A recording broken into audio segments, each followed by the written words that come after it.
कि गद्दार की खोपड़ी को अपनी तलवार की नोक पर लटकाऊंगा। मैं तुम्हारे छोटे छोटे टुकड़े करूंगा। शामुआ,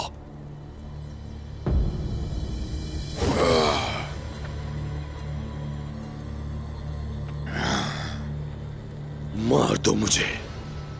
मुझे धोखा क्यों दिया तुमने? अपनी वफादारी की वजह से। मैंने हमेशा तुम्हारी अताअत की। क्या इसी वजह से धोखा दिया? मुझे डर था कि तुम वली यारगुचू से और गियातू से चंगेज खान के कवानीन के खिलाफ बगावत करोगे। मैंने बस वफादारी से काम किया। अब मुझे मार दो और जंगजुओं को जाने दो।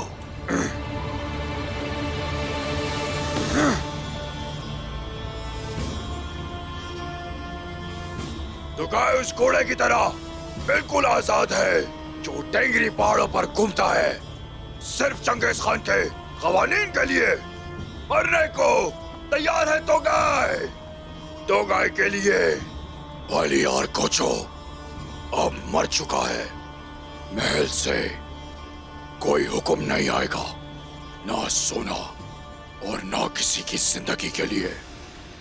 अब सिर्फ और सिर्फ तो गाय की काली कसम जिंदा रहेगी। वली यारगुचू से बगावत करना यानी कि हाथों के खिलाफ बगावत करना है तो गाय।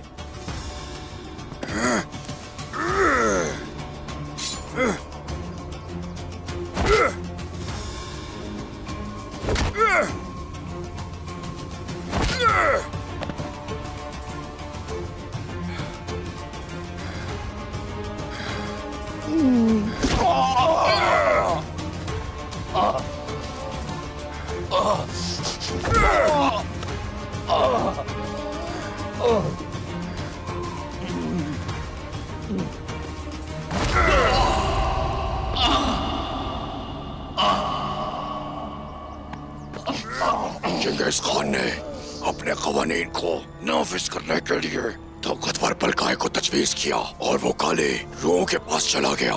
चंगेज खान के कवानीन को नाफिज करना तो गाय की जिम्मेदारी है, जिनको सिर्फ महसूल की पड़ी है।